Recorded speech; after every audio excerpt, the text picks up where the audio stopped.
Hello, Polytopians! The Polytopia World Championship qualifiers are nearing their end. The grand face-off just a week away.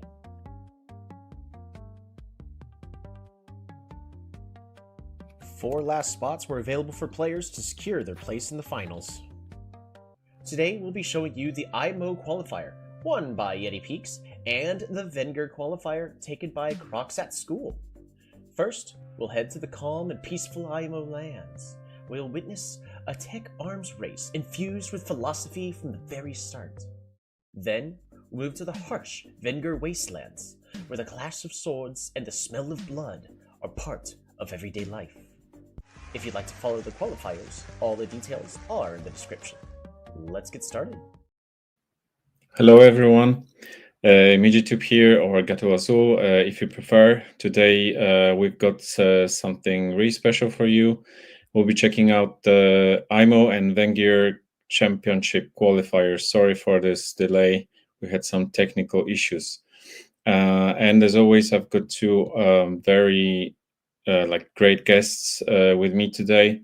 First up, let me add them. First up, Tolbby. You might know him from his Sunday Polytopia streams. If you haven't seen the streams yet, go sub to his channel and watch his streams on Sunday.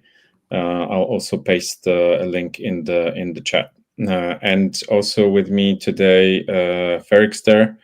He's been on the channel some time ago. He's also a streamer and a YouTuber. His YouTube is a bit on hold, but he's still he's still streaming on Twitch. Probably from what I remember, it's not Polytopia, but Pokemon Go. but he's a pro player, very high elo. He shared that he has over 2,000 elo in game. So part of the Dragons team on Polychamps. Really fantastic guy. And also follow his channel and his Twitch. The links are in the description. Okay. Hi guys, how are you doing? Hi Gato. Thank you for the super smooth introduction. Really enjoyed it. Yeah, no problem at all. Yeah. Alrighty. So today let's kick things off with Ai-Mo. Yeti Peaks took the win there. So Tolbby, I'm adding the screen.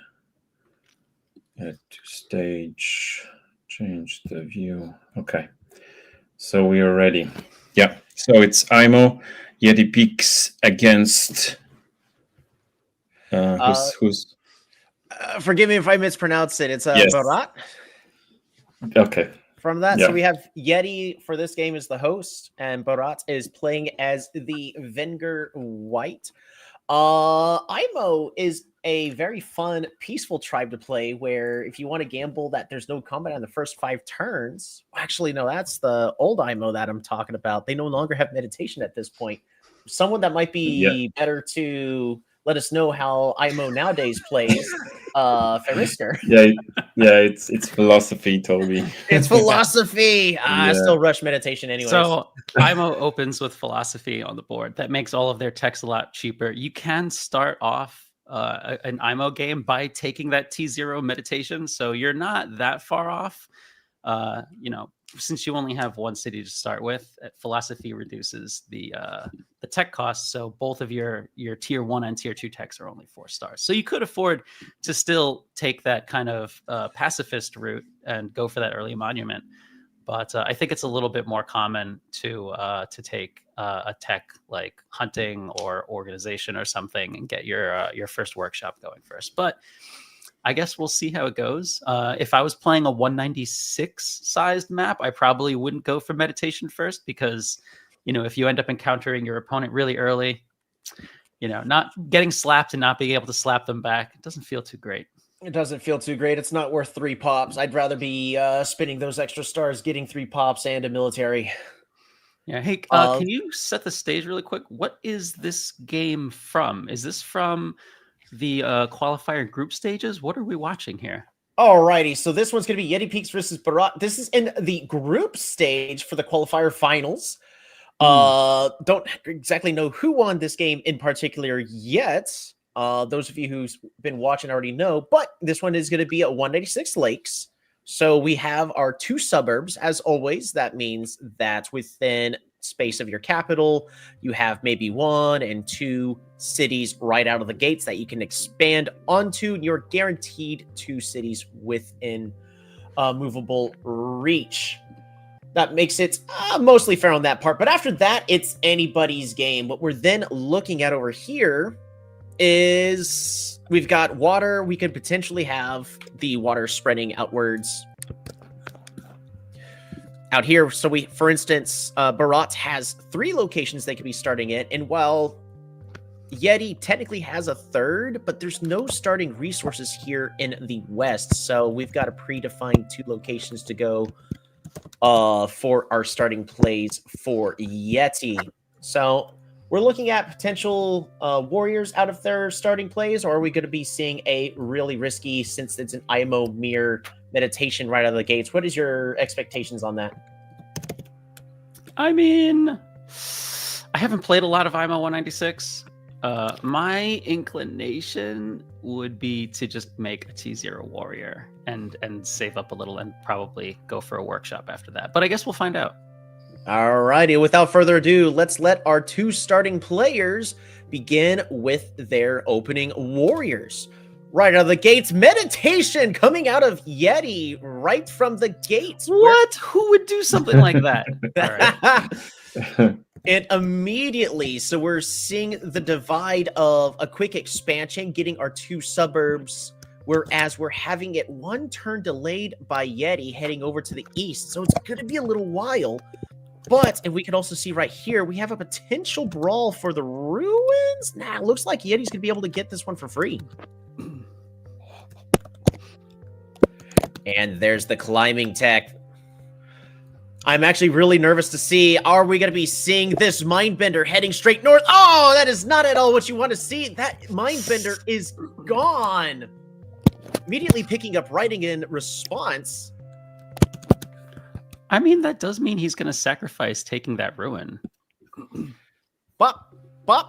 So he loses the ruin, but he gets the Mindbender, and that's a full 5-star unit, and now it's going to be a brawl for the ruin, opting to take out the warrior and healing up the warrior. Wonderful use of that early game Mindbender. I don't know. I'm looking at it. They basically just traded out their Mindbenders. It doesn't seem like the Mindbender onto ruin. I might have just taken the ruin. Actually very interested to see. We're going to be having an explorer going out of the south, finding our southern lighthouse, exploring. Is it to go for the second one? It is. It's searching, and it's just a couple of spaces off. But what I'm really trying to see here, unfortunately, even though we had a lot of wonderful trades, even with the line of, oh, that is not what you want to see. We have this line of forests here, and yet somehow Barat was still able to maneuver, get himself a veteran rider, and secure the ruin for himself. Stars ruin for Yeti. That's going to help him boost this economy a lot. Since his opponent is going for riders, I imagine he'd probably want to just rush a fast giant, and that is exactly what he goes for.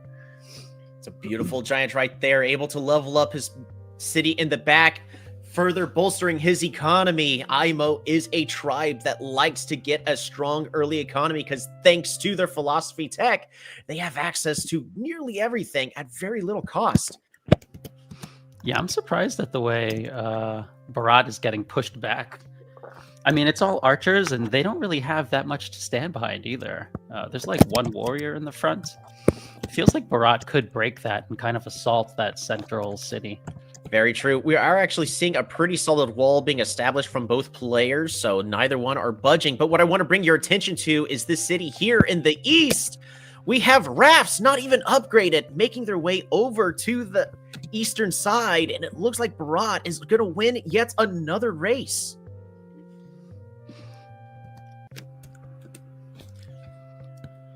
Okay, we've got the road tech finally, so I feel like that's definitely going to, I mean, with the way Yeti's getting into the water, I guess Barat's northernmost city is suddenly looking very assailable. That's the diplomacy tech. The camera just got forced out of my control as Yeti is actually picking up cloaks. We're going to go ahead and turn on shared fog. What are we seeing? Oh, he doesn't see it. Was he watching the score? There's no way. It could be anything. It could be knights. It could be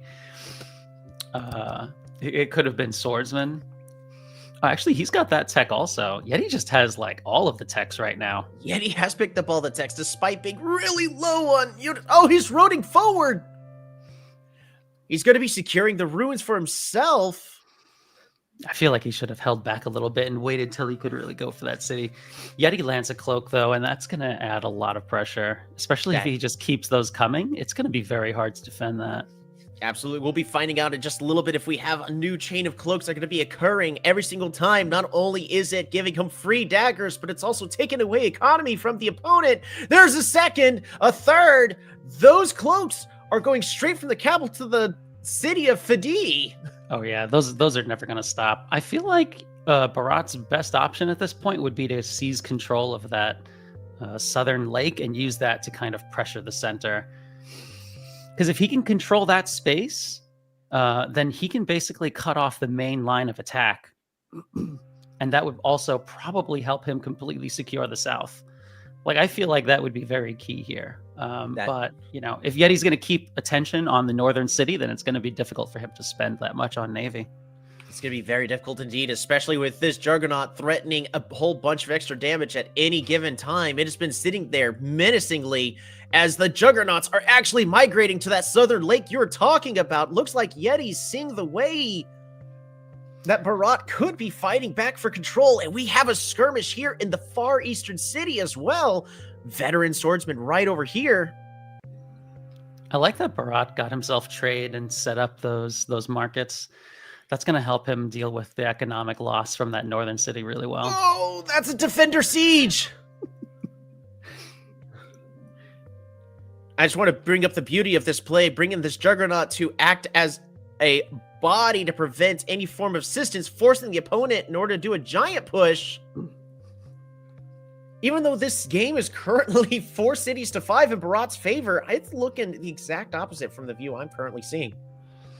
Oh, and we have even more cloaks. This time he can actually see them. Oh yeah, but seeing is not going to be enough. He does not have the unit count to clear out the blockers. I don't think Barat's going to be able to stop the cloak trains that are coming. There's another one. Absolute landing, getting a quick hit onto the catapult. We got a massive siege going on to the eastern city. And more units. All of that extra economy from those cloaks is finally starting to pay off. That is 2 cities that Barat is missing economy from. So he's just getting completely overrun by units. It's just so many of these daggers. Cloaks are so strong against Ai-Mo, though, because they always go so tech heavy, they end up a little bit unit light, and you can just get to the techs so fast.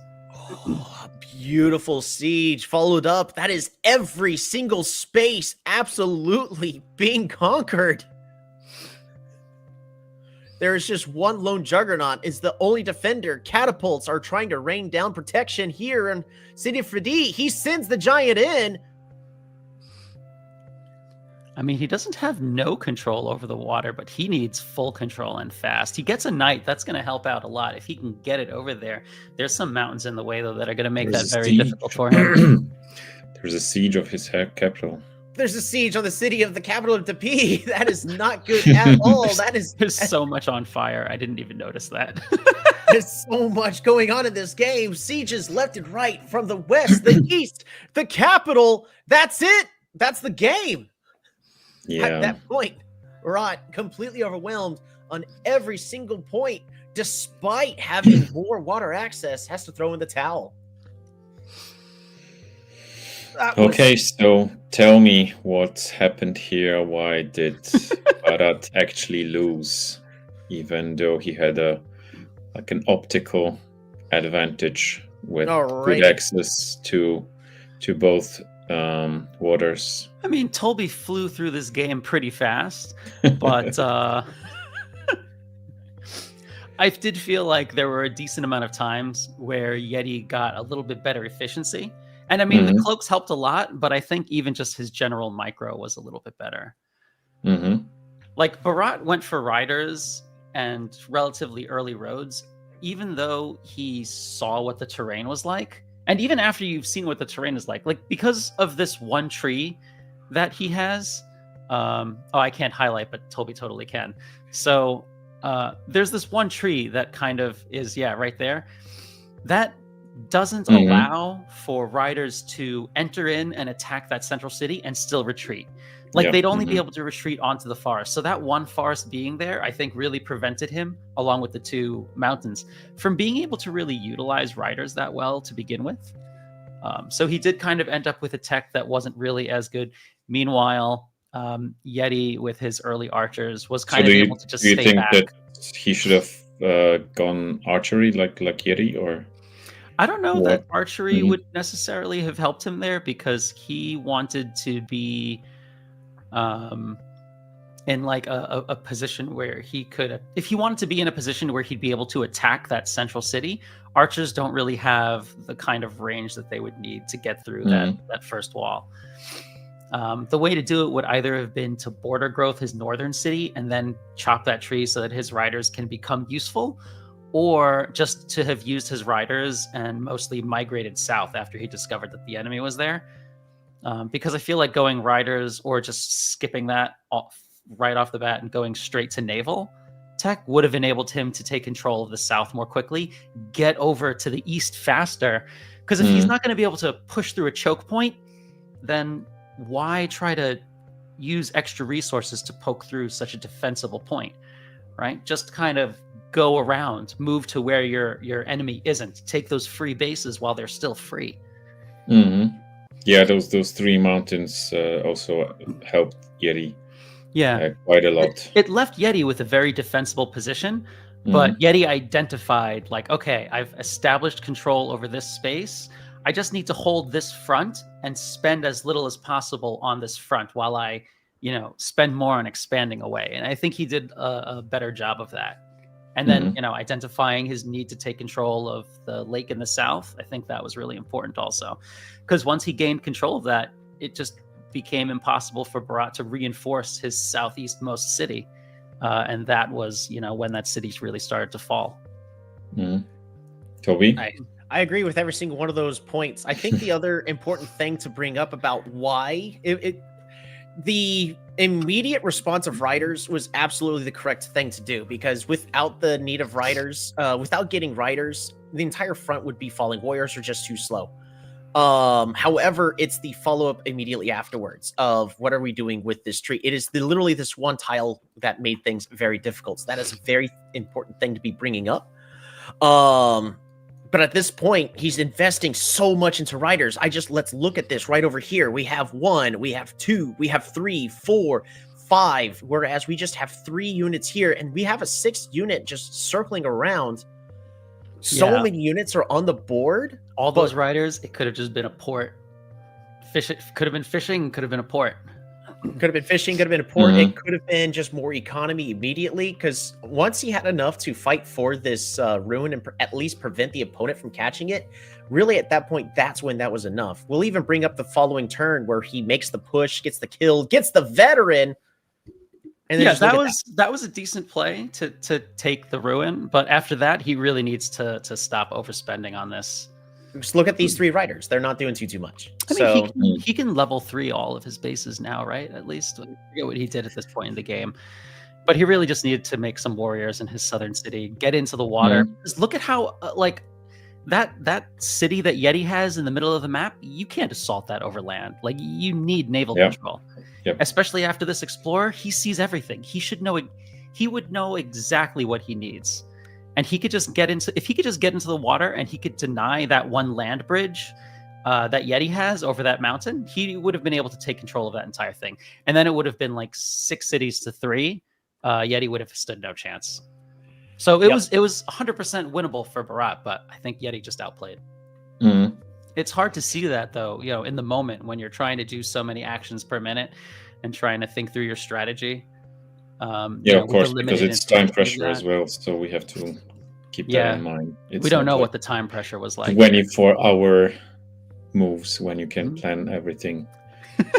Yeah, I mean, for us, hindsight is 2020. It's easy for us to say, "Oh, well, clearly this is the right play." But like, even still, just seeing this, we see archers coming from the opponent. We see that they have this defensive bonus. They're not going to have riders to be competing for this ruin. So I think it was an overinvestment into the riders. Yeah, it doesn't take that much to deny that ruin either. Both of them could have just denied it. And even though Barat ultimately ended up gaining that ruin, I feel like what he lost in trying to gain that made it so that it wasn't even worth it. Like, the ruin would have had to have been stars for it to have paid off, I think. I don't even remember what it was. What was the ruin? We finally got it. It was a veteran swordsman. Oh, okay. I mean, so kind of useful at the front line, but yeah. It would apply some soft pressure to force some extra units out of Yeti. Like, because he would have to make some units as a defense. But you wouldn't even have had to advance the swordsman after that. Like, you could pop the swordsman, Yeti would see it, he'd be forced to make additional units, which would do some soft economic damage. And then I think you just pull the swordsman back and just be like, yeah, forget it. I don't need to use this for this. Wait until he has to put it to make a really fat boat, Yes, sorry to interrupt you. How did actually Yeti defend against that swordsman? So because I missed that part. So at this point, when we're talking about how did he defend against the swordsman, so the swordsman actually moved back. Move back. Okay, that seemed like a correct call. Yeah, with archers 1, 2, you technically have a warrior 3, 4. All you need is a 5th archer just somewhere here in the back. If you just move that swordsman forward, it's dead. So honestly, moving back was the right call. He could have made a pair of roads, chip the warrior, siege with the swordsman right away. But it wasn't going to be enough. Like, he would also be able to get one rider through to chip one of the archers, but it only takes 4 healthy base units, like a rider or a warrior, to chip, and then an injured unit can finish it off. So looking at what he sees, it would seem pretty. I mean, remove fog really quick, and let's see if he actually had an opportunity there. No, absolutely not. He very, very much did not. So yeah, good call. Just pull the swordsman back. It exerts a small amount of soft pressure, but it in no way, I think, ended up paying off in the end there. That was the best use of the warrior the swordsman that I think he could have gotten. But it just slowed him down too much in the south. Yeah, and I absolutely agree that Barat's economy wasn't good enough because, as we can see, Yeti at this point had already a giant, and more were coming. So Barat was waiting too long for his giants. The real question for you, Tolbby, do you think that this game was won on T0 when Yeti took meditation, when we went T0 meditation, as you expected that he would that he should, or do you think it was something else? So we have to consider the big trade-off, because since we know in this exact instance we are playing a mirror match, because if we just bring up Yeti's point of view, if this was just a random game that we're playing here, and you just pull up the scores, that there's a good chance that it's a mirror match. If he was playing against Vengir, he'd be in trouble. But in this instance, where he's playing against somebody that's also going to be playing slow. You don't see a lot of aggressive rider rush. Yeah, Ai-Mo. Who would rush riders as Ai-Mo? So I actually think this was the right call. It does delay the expansion by a turn, but it does give him a free 3 props that I actually personally feel Ai-Mo struggles a little bit on getting, for the same reason of, even though Quetzali has such a good economy, they don't start off with an economy tech, so they're typically a little slower at the start. Yeah, I think in this position where his first unit went south and caught that centralized city, I think it probably didn't. I think it probably actually didn't make a difference whether he took meditation first or went with like an econ tech. I think either way, he would have been able to secure that central city. It would have been safe enough to hang on to, and I think as long as he got to the city first, it didn't matter if he wasn't able to attack for the first 2 turns. Yep, I agree on that one. So without further ado, that was a very well played game. Yes. Despite out of a pacifist tribe, that was quite a bit of combat going on right from the get-go. So without further ado, let's move on to the next one. Who's playing here? What's the setup? Alrighty, so I'm going to go and bring up the names over here. This game is going to be Yeti Peaks versus Zwei. The end game name is Spectacular Mayor. But I believe they go by Zwei. We could just call them Mr. Mayor. Mr. Mayor. Yeah. Alrighty. So, and once again, Yeti is going to be playing as the host. Are you expecting another meditation? Personally, Host advantage. Host advantage. Host advantage, and playing as Ai-Mo versus Ai-Mo. I'm definitely expecting another meditation right from the get-go. I'm looking at the resources that Yeti starts with. He's got 7 very easy to pull resources and a pretty close lighthouse. So if he does go for meditation first, that would be a really easy giant, just with fruit, animals, 1 lighthouse, and and 1 monument. That's already a giant right there. So I think in this position, I would probably expect him to go for meditation opening. Gun straight for the middle. Take Ai-Mo's first turn advantage. Yeah, go straight for the middle. Use that host advantage. We'll see how it goes. All right, without further ado, let's meditate away. There it is. Yo, look at that. Yeah, meditation. Double turn Both. 1 meditation. And what I immediately want to see right here is this a continents map? No, this is a lakes map. Quite interesting, but we have... Yeah, it looks our like continents. Looks Look at very bridgeable, though. Yeah. I always love the opportunity of a good bridge play, especially with Ai-Mo being able to get a lot of techs. Yeah, the bridge is in neutral territory, too. It's not like somebody has full control over it. They can have the strong potential of Russian chivalry, turn it into a drawbridge, just spend 5 stars anytime you want to move forward. And that's one fancy way to get a lighthouse. Look at that. Okay, he's very close to getting his first giant already. That's going to be good, especially since both of them are pretty much forced to go into the water. That is This looks like there's a bit That's of a nice river.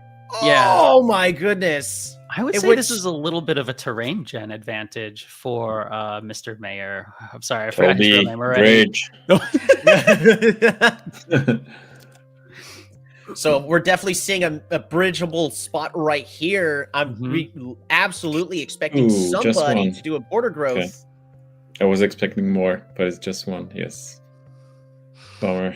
That is 1. However, while I am seeing the potential spawn advantage for Mr. Mayor because of the number of cities, but I do want to bring up the other important counterpoint. No water access. No water access. Yes. No water access. It's going to take a lot of time for Mr. Mayor to get onto the water. He's got 2 cities ready to be captured. Well, look at this. The resources are a little sparser for Mayor, though. So it looks like Yeti is going to build tall, and building tall is probably going to help him get up a stronger navy. So I think what Mayor needs to do to hold this down is probably going to be some defensive techs to start with, either rider tech or maybe just archery, just to kind of hold against the initial naval push. I don't know if you saw that, but the camera was just forced out of my control again, straight to Mr. Mayor's capital. Somebody has already picked up. Oh, here we go. Here we go. Diplomacy. Yeti says it worked once. If it ain't broke, I'm going to do it over and over and over again, sending the Juggernaut forward. We're going to go ahead and turn off that shared fog. He absolutely is not afraid of any shamans. Yeah, someone actually mentioned that. Wait, let's. Roads into giant. This seems if Mayor gets enough units up ahead of time, I think he should be able to shut down and deny those cloaks. Yeah. So Sir Mancan, yeah, he feels like watching, Quetzali, not Ai-Mo, with those cloaks. Yeah. Quite interesting. One thing I am kind of a little interested in seeing here are these units just going back and forth onto the land, into the water. I don't think Yeti quite has decided what he's going to be doing with these units as they are dancing on and off the water. But we have our first of many cloaks. Mm-hmm. I mean, that's going to land and it lands. We get a lighthouse. We get everything. Okay, so he did not have the vision. Okay, so this kind of redeems him. He did kind of take control of everything there. Like that one cloak hit wasn't as devastating as it was to Barat in the last game. Mm-hmm. The other because the access is also more limited. Yeti had a highway to direct water access. Yeah, city, and here that's a siege. Has to land, and then we're gonna zoom out just a little bit, but we've got a siege going on in the eastern city with a warrior to protect it. There's not enough units. Not look breakable. No, and it's covering too much space. He can't pop a giant there. Not without 2 monuments, but I think he's already placed all of them. He's got 1. He's already got his Grand Bazaar. One thing I was going to be pointing out is how well that Mr. Mayor has been using all of his units to block the tiles on his capital to prevent extra sieges. However, we're seeing so many units outside of his territory, giving so much open space. One important there's the bridge. One important thing to make sure to fight against this. It's been there forever. Who made the bridge? Yeti made the bridge to land a cloak 2.5 turns ago. Okay. All these daggers are going straight to work. The rider, the swordsman, that's 2 sieges. This doesn't really look so great for Mr. Mayor. After all said and done. Yeah, but he has plenty of riders. So that's a 3rd. Bob it up. And the 4th and final one secures the kill. Yeah, there's still daggers around, though. There's so much stuff for Yeti. And with him stealing all this income, he could very well have gone Shiv by now if he wasn't just busy just having a good time spamming close. Yeah. One interesting. Looks like Mayor getting his giant down in the south, though. He might actually be able to retake that city if Yeti is. Oh, nice cloak reveal. Yeah, he got it. I like how he could have gone for a siege, but opted instead just to go for more vision. We're actually seeing a little bit of a standstill. We have our giants all the way here with a border growth. Border growth city, it's ripe for hitting with a cloak. Maybe Mayor should just let him keep it and just start slamming it. Start slamming his own cloaks? Absolutely. What I am interested in is the fact that Mr. Mayor had to rush out a giant, so he couldn't do a border growth. So all Yeti has to do right over here, in the center of the map, if he manages to land a border growth, this bridge, it becomes a drawbridge, and that will prevent, which is currently being used against him, Mr. Mayor from using the bridge to attack Yeti through the center. Oh, he has so many units. Yeti really just needs one night. One night it's just gonna mow through this whole thing. He still gets his cloak through, though. He's able to clear enough stuff with his riders, get that cloak in. And next set of daggers, this must be very frustrating. Just as you were mentioning right there, chivalry is popping on in. Unfortunately, unless he's score counting, Mr. Mayor can't see it. And that is not what you want to see, a Mindbender. That unit was there as bait. That Mindbender will be taking control of it. Are we going to be seeing a Giant's push in order to get the Mindbender off the capital? He sees it. Why is he still clumping? Oh my gosh.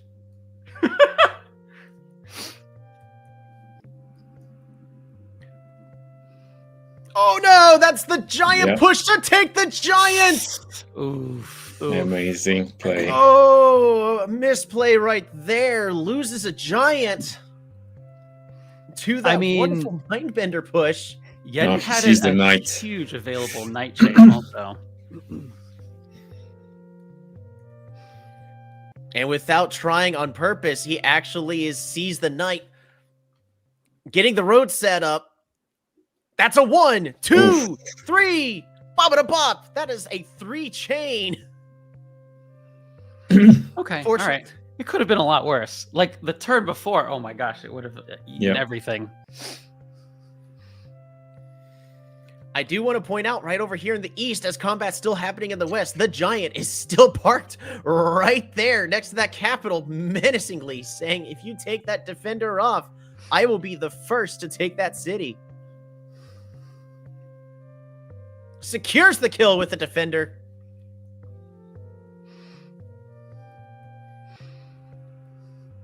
All right, so... Oh man, these units are so bunched up, and there's like a knight sitting right there. There is a knight sitting right there. We're just waiting for one more push. If he can sneak that knight through, this will be it. The game will be over. We have 2 knights coming out from Mr. Mayor. Pop growth. No more border growth needed. Yeah, he doesn't want to create another cloak target. It's been the bane of his existence all game. What I am trying to look for right over here, even though there's a wonderful defense going on, but the units are being clumped together in such a nerve-wracking way. We've got this city here in the south. It could be training units securing the southern lake and making the push to get that eastern city back, but we haven't seen any. That's a 3 chain with the knight.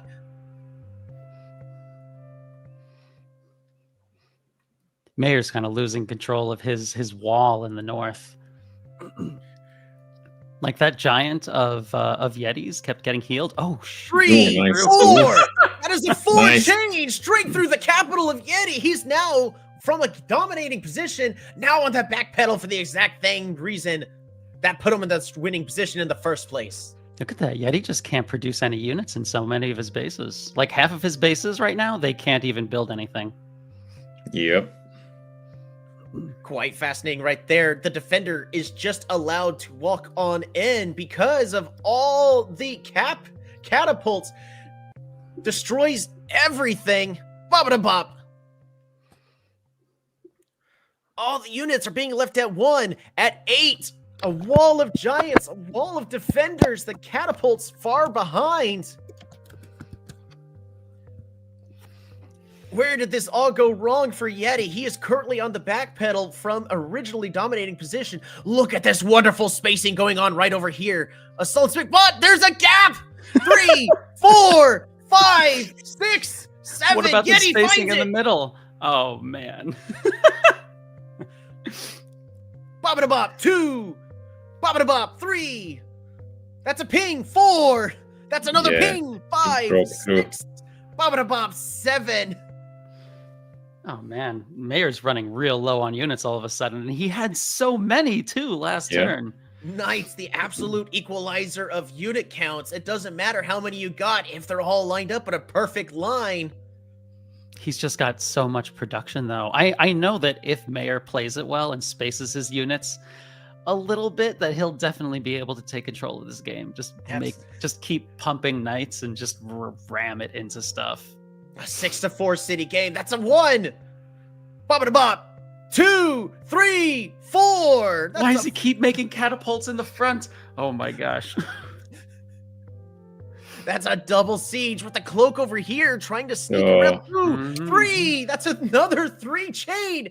Yeti is threading the needle and finds a way to turn the game around from a losing position. Jeez, Oh my this gosh, was exciting. Mayor resigned? Mayor resigns.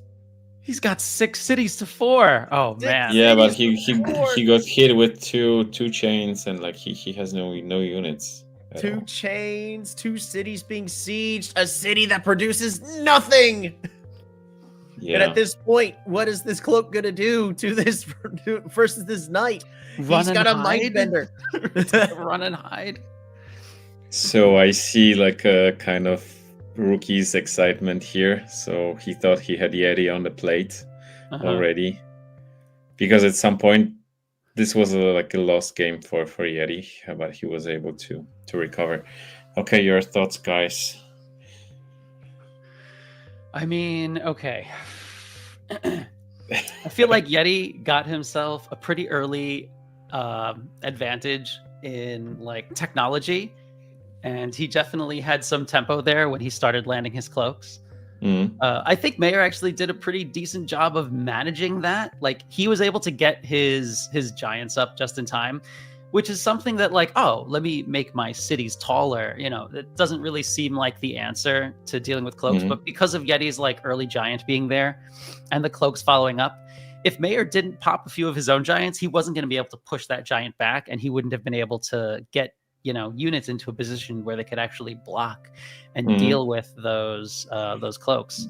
I do feel like there was a point where both players got kind of locked in on the tech that they had and were just focused on microing their units and didn't really think about what they were going to do strategically as like a next move. But I think like when they finally got some amount of, not security, what's the word that I'm looking for? When they got some amount of stability over their map, I feel like Yeti did a better job pivoting on tech and getting to where he wanted to be faster. And then, you know, Mayer had a lot of units, but then he just kind of like left them all kind of connected diagonally. It was like watching one like kinged checker jump over like an entire board. Like he'd space them out where it'd be like, this one would be like directly east of the other, and it's like they're kind of spaced out, but they're actually just put together in like a nice chainable web. And yeah, he wasn't able to get the spacing that he needed.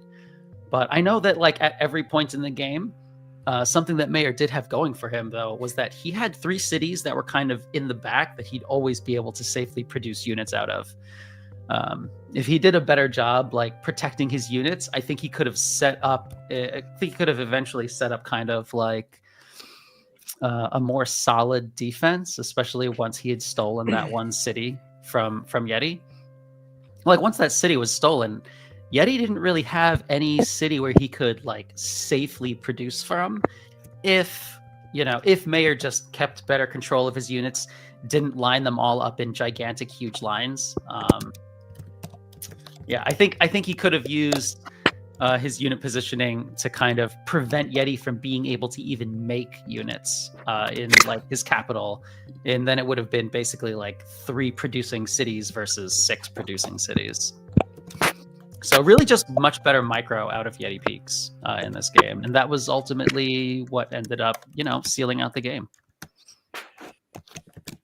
I definitely agree that the micromanagement was a very big deal on deciding who won and who lost. But I also want to bring up just another strategic point of view coming in from all of this is even though Yeti is able to sneak these knights in right over here. So we're just going to bring it over to this turn right here after everything's been stabilized. Look at this. This giant low on health. So all he needs is 1, maybe 2 units. Or 3 to clear out this giants with a rider, and then he can sneak another knight into the back. But we still have full HP units over here with the giants, with the defender. This city's doing everything it needs to. But what are we having back here? We have this city here pumping out knights that can't go anywhere. Where's this knight going to be going? He wants to sneak it through the center. There's a wall of defenders here. Does he want to sneak it over here to the east? We've got rammers. I mean, we've got a defender scout, another defender rammer, a giant. I'm sorry, this knight's not going anywhere. Knights, even though it looked like there was just one good moment. If only Mayer had some kind of a navy. Some kind of a navy. But look at this city right here. It is prime real estate for a navy. But what's going to happen? Oh, well, after that, Yeti would have to build a navy. Yeah, he'd have to be going through this land bridge right over here that Mayer controls. This is free navy control right over here. Yeah. This is a little river. This giant space over here. If he felt like he could afford it, maybe he would have gone for it. I guess he just felt like he couldn't afford it at any point. And again, it just goes back to where it's like you feel like you have, units and you have the text that you need, and you'll just use this stuff that you've already got instead of like there wasn't enough time for Mayer to pause and think, man, what should I actually be like doing as a goal right now? Instead, it felt like he was kind of like, autopiloting, microing his units. I was shocked that he managed to steal that city from Yeti though, and wasn't able to end up pushing any further. He was so close to being able to. Yeah, I think he wanted to close this game, and it was like, because it's already turned like 30.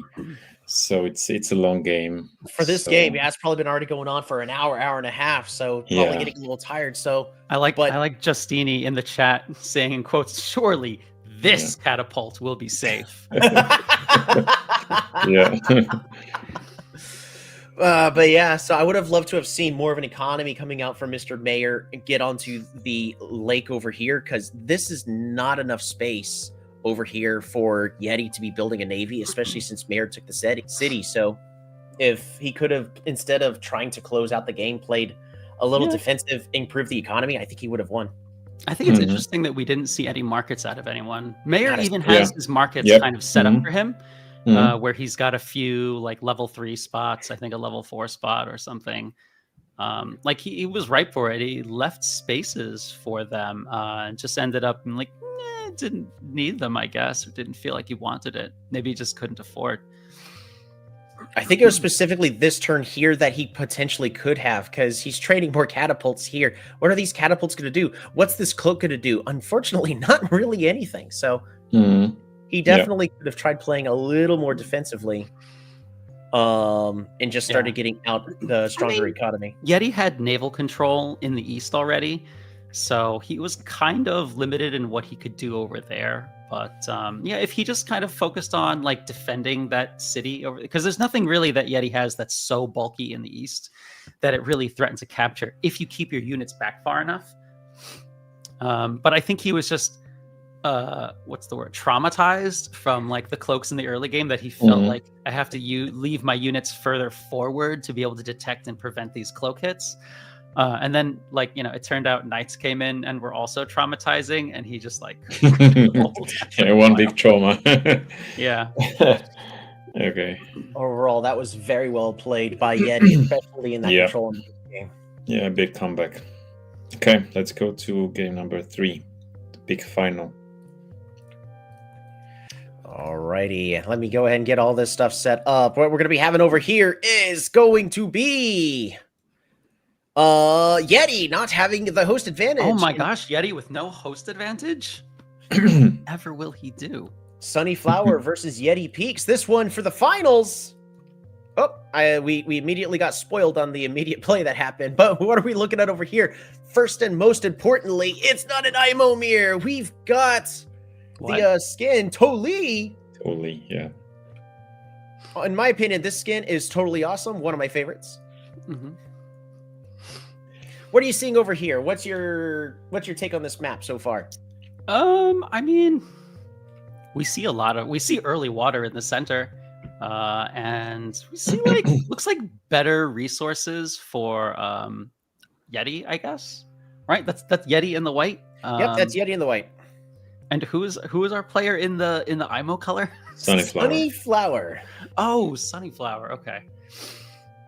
Yeah, Yeti looks like he has very good resources around him, and Sunny looks like he's going to have to do a little bit of exploring and hope that he can find something pretty good out there. But it does look like, I mean, neither of them has immediate access to water, and it looks like there's water in the middle. So I think we're probably going to end up seeing another game that's going to go a little bit long, a little bit heavy on tech. And I guess let's play it. Let's see how they start off. All righty, let's take a moment to meditate and figure out. Nope, that's a warrior. We're going to have our meditation play coming out from only Yeti. I mean, it's worked for the last games. Why not just keep running it back? If it ain't broke, don't fix it. I am loving that philosophy, and so is Ai-Mo. We've actually got double village here in the back for Yeti. Yeah, Absolutely. why does Sunny have no resources in his bases? Oh Yeah. my goodness, the Looks resource miserable. diversity between these two players.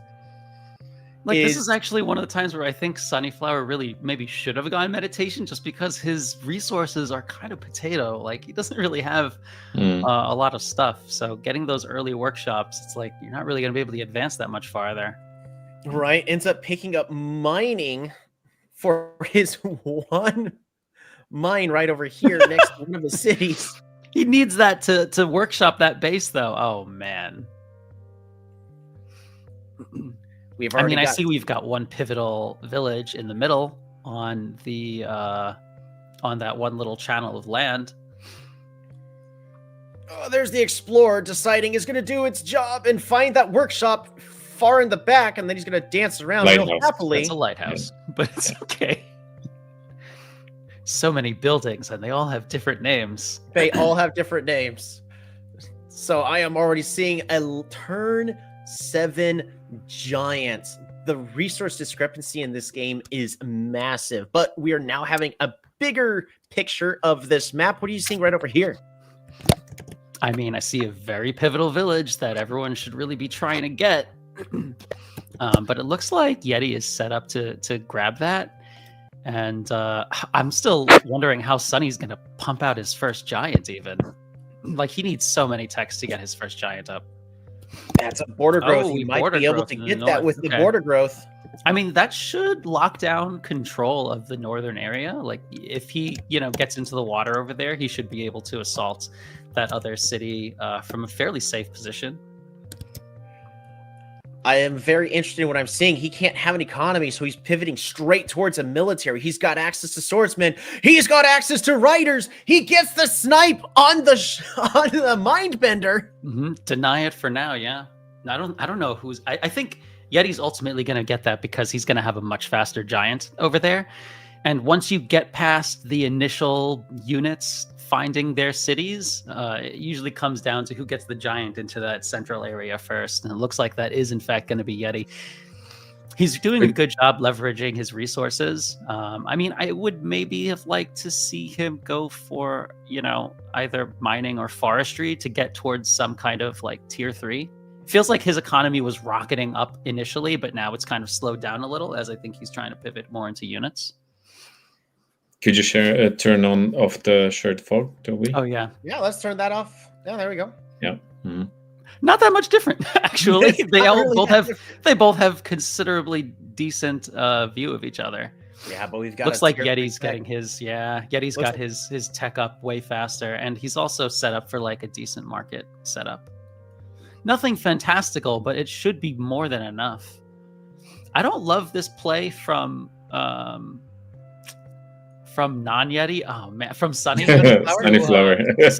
To snipe that unit with those 2 riders. This is even better than when Tolbby butchers the names of. As long as we know go ahead. who I'm Yeah. talking about here, Yeah. that's all I really need. Like, sacrificing those riders, I don't think was worth it for that one snipe. He didn't really get any additional vision out of it, and it's not like sniping that archer was gonna prevent the giant from securing that city. What I'm finding very interesting here is there's already all the vision already acquired, so he gets a workshop on the front. Yeah, workshop on the front is kind of nuts. I like that he's now. I like that Sunny's now getting into the water to try to take control of that. I feel like if you have control of the water in this game, then you have control of this game. It Yep. seems very much like it would be decided by naval control, and he should have a more or less guaranteed way of getting control of the north, just because the opponent will have no safe port to load units into. So I think he could delay getting control of the northern lake and just try to take early control of the southern lake, and that should be enough. I think the to southern make him lake safe. is absolutely important here. We've got more units already on the water, but we got a juggernaut. We've got mindbenders. I am loving what I'm seeing in order to make sure that these giants can't do what they're hoping to do, but with so many units, the juggernaut lands, secures the snipe on the mindbender. TP is being destroyed. It takes back control with his own mindbenders. We'll just take that. Nice donation from Sunny to Yeti. That's 2. Gonna be able to resiege. I don't know if he really needs to resiege though. Oh, there we go. Okay, yeah. Now it seems a little bit more worth it. Snipe the mindbender. I don't like how close all of it. How the catapult is just kind of being left there and not dealt with. You have trauma after the last game. A stellar defense. Look at all these archers from Yeti, making sure that the city can't be taken. We've got catapults here to defend the water with the range going all Yeti the has, way to Yeti catapult has support. so many fewer ways to get units into the water, but he's just controlling the water so well with like what he's got.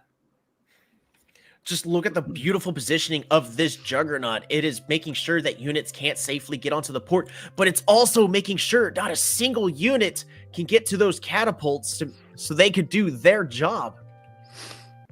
Yeah, Yeti's getting really good efficiency here with his ranged units, and his opponent is just pumping out like mostly just riders and giants, which is all fine for the most part, but I don't see him really taking control of the water in the south as much as he would need to. I mean, this is a nice move, landing that Juggernaut, getting those kills. But still, those 2 catapults remain, and those 2 catapults have done so much damage. Sunny is really just feeding Juggernauts and giants into them. Yep, we've got 4 Juggernauts on the water here, but they're all at low health. These catapults, and none of them can reach the catapults. not a single one can get there. We can't even say that knights are going to be the answer. They got to deal with the city of TP first. Maybe one can sneak by because we do have a knight. We've got 2 over here in the east. They're just trying to work their way in, but Yeti sees all. He's got his units precariously just spaced conveniently apart. It's just like one Juggernaut going back and forth for Yeti, and it's just like shut down like 6 Juggernauts worth of stuff from Sunny. And there's a siege. It's not going to hold. No, it's not going to hold. There's too much ranged units. There's the Yeti rammers. Has such a beautiful defense up right now. And even though he only had 1 city on the water, he had like the same number of... He has more ports in the water, even though he only had 1 city in the water. So while I thought it was well set up for Sunny to take control of the southern lake, it feels like Yeti's just wrested control of that. And he's doing it by getting so much more efficiency because of his catapults denying half of the ports. His catapult, it wasn't even killed. It was moved out of position because Yeti realized that knight was in range. But the knight did not get any value out of what it was looking for. Look at the water on the south. Every unit is gone. All those Juggernauts, the catapults, still raining terror. Rocks from above. And at this point, Yeti has secured the lake in the south. Yeah, this is not really looking so great for Sunny. He's throwing a lot of stuff into that city in the north. Like he threw 2 knights plus a swordsman to land a breakable siege. And it just hasn't been the most efficient trades for him. Just look at this. These units have just been moving forward ever so slowly, ever so reliably. The second port that Sunny has onto the water is actually completely blocked off. The knight, that's a 2 chain, but at this point is just a rammer. And Sunny has realized that throwing units onto the middle port actually has no value from at all whatsoever, and is instead started investing into markets. That's a 1. Bop-a-da-bop. A second unit in. 2, 3, 4. Bop-a-da-bop. Nice. That's a 4 chain. He broke through. Nice. Good breakthrough. That was absolutely necessary. Gotta really peel down the number of units that Yeti has, but he has such complete control of the water in the south. Now that he has control of the water, now it's time for him to start making cloaks. And there's not going to be any way that Sunny could prevent them from landing on that southern city. Yeah, go straight to Popaipo. So that is going to be the way to attack in the south. And Lotus, he's going to keep these units here in the water. They're not going to be making a push through. No, their whole purpose is to make sure this port doesn't have any units on it. The whole purpose is to make sure these cloaks go straight to where they need to go. Yeah, right, I don't know if that cloak needed to go there. Like, he could have moved the cloak not right next to the port, so that if it got... Like, if Sunny had loaded his Juggernaut there, it would have splashed and taken it out. But he couldn't have... I mean, well, he only had to move the cloak, like, 1 tile further from its port, right? It didn't have to be next to. But how? I'm going to ask you this: isn't it more valuable for your opponent to put the unit onto the port, only to realize that there's a cloak right next to it? No, the cloak dies from the heavy sieges and a bomber. A bomber. 1, 2, 3. Yeah. Along with there's a lot of stuff showing up here. That's 2 cities being sieged. Cloaks are actually now threatening both the capital, the southern city. Knights have snuck through, and that's it. Yeah. Yeah, Sunny resigns the game. That is rough. Losing control of the water in the south, that was like the death blow right there. There was a good 10 turns. Yeah, look at that. I called it right from the beginning. I'm like, oh, look at that water in the middle. I bet this game's gonna go long. So one important thing I do want to be bringing out, notice there are a lot of moments where you could go, hey, Yeti has knights. Why isn't he pushing his units forward? And it's specifically for the final turn we get to see right here. These units are lining up right over here. They're waiting for the moment. There's no reason for them to go in and get themselves killed. Look at all of these units because Sunny has no range. That's 2 units. That's a third. Every single one of these knights are really low on HP. And at this moment, that's the time to strike. Stuff. Oh my gosh. Do you see how much stuff? He just threw like 40 stars of units to land a breakable siege. Oh man. But this is definitely, so the problem, right, that Sunny ran into is that he fixated and spent so much just sieging and re-sieging that city in the north. Was he just hoping that Yeti was gonna forget to unsiege it? Like at some point you got to be like, all right, I'm not going to take this base like this. Like you got to focus on the front where you can advance. So he was hoping to break through to those catapults, probably. I guess, but yeah. Spending way too much on that central city and giving up the water. Just I think that really doomed him in this game. Yeah, but we have to say that he had a rough start. So. Oh yeah, this was not an easy starting off like this. I feel like it was definitely a small mistake on T0 after you see the resources in your main base and the you see the kind of lack of resources around you. I feel like that's actually a pretty good time to take advantage of a T0 meditation because you're going to need that supply. You're going to need that population to get that first giant and really get your economy rolling. Like it would have helped a lot more. Maybe he would have been able to use it to workshop his southern base so he didn't have to take mining for one city, like it would have given him some options for how to get a slightly larger economy going initially. I definitely would have loved to have seen that turn 0 meditation just to help get his economy up and rolling. Look at this point.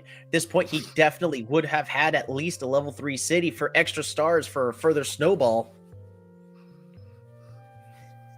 But I do want to bring up that even though like the initial plan of fighting for the central city was good, but as soon as all the sieges here in the center just kind of faded off and ran out of steam, not even on this turn, on turn 17, but right over here where he's putting units onto the water, we actually need to be seeing a different alternate way of getting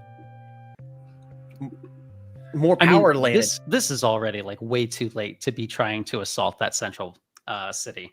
Like the giant didn't need to go there. He could have put a second port in his southern city, or that southernmost city could have been like border growth so that he could have like 4 ports down there. But he needed to start really just loading like everything he could into the water, take control of the water. Once you have control of the water in the south, you can start cloaking your opponent's base. That's exactly what Yeti did, and I feel like Yeti just played this out brilliantly as compared to Sunny, where he kind of just got very fixated on that one city up in the north. Yeah, so John Green says that Sunny could have not chopped frontal trees too, so he wouldn't be chainable.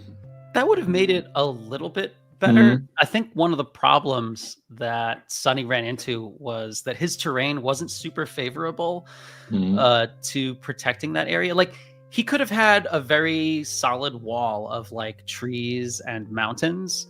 But to do that, it required that he border growth that northern city. And so even if he had chopped those trees so that knights couldn't go through, he still would have been very easy to attack with cloaks. I think what I would have liked to have seen differently is just securing units onto the water here safely. Just get these units here in the back where these archers aren't able to pick them off. Yeah, there's those 2 mountains just north of that archer cluster that makes it super, super difficult to assault. Like you could have a bomber 3 tiles north of that city that was kind of under attack the whole game, and that would have really pushed units back. It would have prevented Yeti from producing units from that front city, and that would have reduced the number of cities that he can produce from down to just 3 cities total.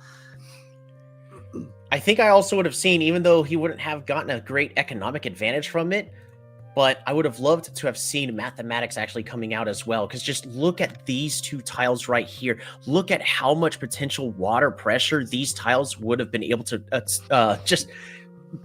have given Sunny in this instance. Yeah, that's a good point. Yeah, so this city not able to train any units, can't put units on the port over here. The only safe spot would have been this southern port all the way over here in the back. Yeah. Could have definitely shut down production at 2 of the cities, and that would have left Sunny with just 3 cities total to produce from, and that would have been very helpful. I mean, it's a pretty even amount of bases, right? 5 versus 5. So it really came down to who was being more efficient with their units, and yeah, I think Yeti just did a really good job of using his units effectively and using them efficiently. Did a really good job covering for his catapults and shutting down water control for his opponent. Was ultimately all it took to close out that game.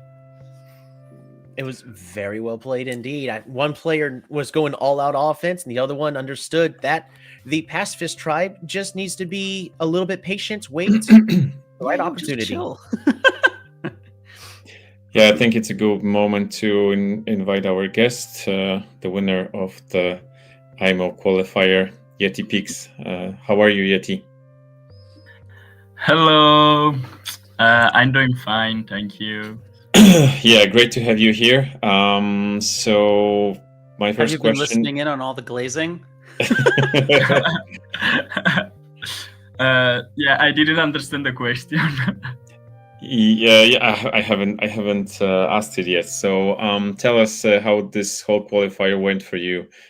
Which part was the toughest? Who was the strongest opponent? Yeah, which stage? Okay, so I think that the main problem was that I really love meditation. And so even in the Archie games, I went for meditation, even though it wasn't the best option, like by far. And I managed to win 2 games of those 4. And the other 2 were up against Viking the Cat. And like, it was really strong. Like probably the strongest player I played in these games, because like in all the other matchup, it was lakes, and meditation in lakes is just way too strong. Like we can see in all my games that I defeated my opponent in lakes because I simply get the giant before him, and he can do anything. Like in this game specifically, I get my first giant on turn 7, I think. And this secures me the middle village, which is very, very important. And I think like that's simply what helped me win all these games. Because if he can go for a giant himself with meditation, I would have probably lost, I think. Like if I can't keep the central village, it's just a 4 versus 5, and he's got way more pressure. And as you said, there was like the water battle. I had way worse port spot like in this game, but yeah, I think that Viking was the you actually had better because you have water access. He doesn't unless he border growth. So I mean, he had the city in the back in the deep south, but no, that one. Yeah, that was it, I think. Like Viking is the only player that could be... Go meditation, right? Yeah, go meditation. I mean, at least against another Ai-Mo player, I have to understand if meditation is still the way against the other tribes. And yeah, that's kind of it. I had one tough game, which was the one, the other game that lasted almost 30 turns, where it was kind of lagged. And like there, I had quite some difficulties, but I was trolling because I thought I was already out of the tournament. So I was just playing, like my opponent wasn't all that great, and so I was like, yeah, let's play with cloaks just for fun, and it all worked out at the very end. Yeah, because at some point we thought you will simply lose this game because he had a unit advantage, and yeah, you had like very little army, so yeah, but you made those two chains, and the tide has changed. Yeah, I think that on this turn 17, he could have sieged me in the village with an unbreakable siege. Okay. By eroding his giant on the city. Okay. And he didn't do that, so this was great, and I managed to win even because of this. And yeah, I was really surprised that he never went for the Northern Lake. Was Ai-Mo your first choice? Did you try in other qualifiers? Okay, I did try other qualifiers. Like in the first set, I qualified for Bardur. That is my very first tribe. Like when my friend showed me the game, I just picked Bardur, and so I love Bardur for this reason. And I qualified for Kiku because it was strong, but I didn't manage to win the qualification round, the second part. And so I just decided to go for Ai-Mo because it's overall my favorite tribe, but it's not like I really cared what tribe I was going to qualify with. I just wanted to qualify somehow. And then I qualified for Ai-Mo, and so I decided, yeah, I can try this. And so I'm very happy. Like my name on Discord is actually Ai-Mo Rise Up to the Top. And because Ai-Mo is my favorite tribe in the very end, and yeah, they are just so fun. Once a player, like to describe my playstyle, just said that I play in a very various way, and I think that that's really fitting for the Ai-Mo style. Like you have philosophy, so you can literally do whatever you want, and that's what I like about them. Did you practice before the Ai-Mo qualifier? A bit, not too much. Like I just played them, and I really love cloaks, and so I went cloaks. Even yeah, we can tell. Oh, really, Yeti? Whoa, I didn't notice. Yo, he likes meditation. He likes cloaks. Yeah. But go ahead. I think I'll change strategy because the other tribes are not like Ai-Mo. Yeah, Ai-Mo. Yeah, someone even commented in the chat that he's wondering if he's looking at Quetzali or Ai-Mo. Yeah. So anyway, do you have questions to Yeti, Tolbby, and Ferrikster? I mean, I feel like I have glazed Yeti enough. But I mean, if Tolbby would like to say some nice things or ask a question, like feel free. So with Ai-Mo actually feeling very strong and with that new update going out, what big tips do you have for Ai-Mo players out there?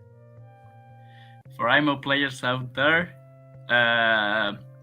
go meditation and make cloaks. Okay, aside from it, go for markets. Like it's the only winning strategy for Ai-Mo. Get them by turn 12, and you may have a chance of winning. If you don't, you can easily resign.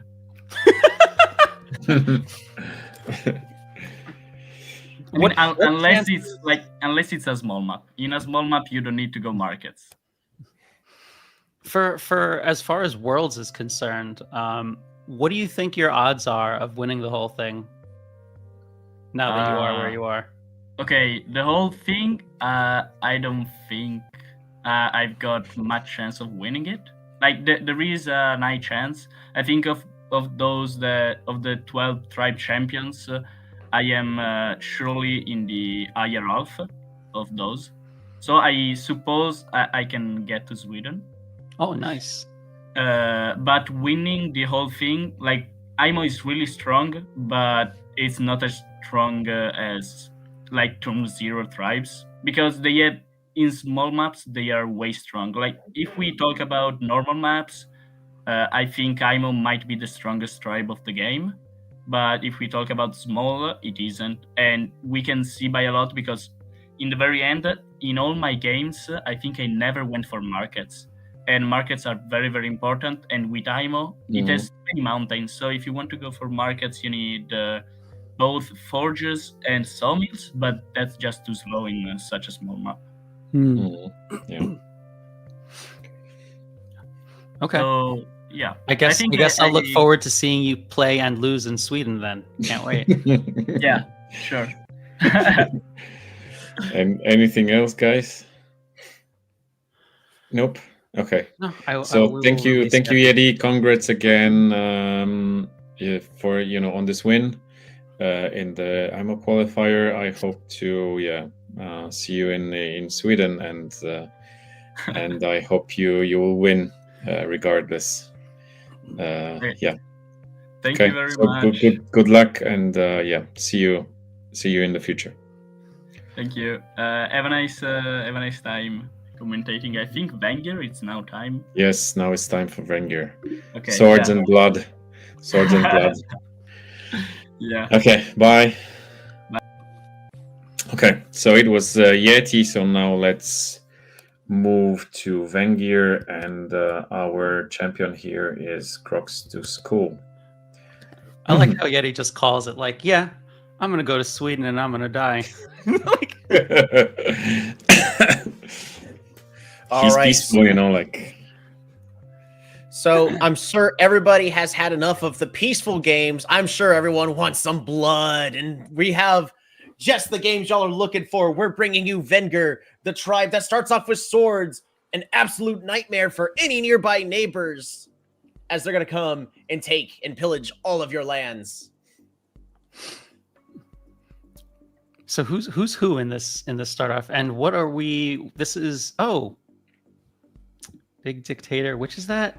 That's Astria. So we have Astria playing as the host of this group stage versus Crocs to School, who's going to be playing as the who's brown again? My Polytopia knowledge is. Well, you just pulled the thing down. Put the thing up.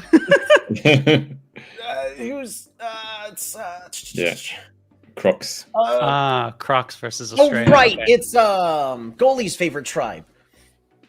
Yeah. Playing as the brown. Yeah. So actually, before we go deeper in this game, so the idea here is actually to show you the rivalry between Astria and Crocs, because they played overall 3 games, 1 in the group stage and 2 in the final. So let's find out who won eventually. Yep. So on this one, it is very important to bring up, this is going to be an archipelago map. Very unusual for Vengir. Is Vengir good on Archie? This feels like Vengir. Is it a real question? This has to be one of Vengir's worst maps. It is probably one of the worst maps possible, because Vengir is absolutely known for having the strongest economy in the game. Oh, yeah. Having access to...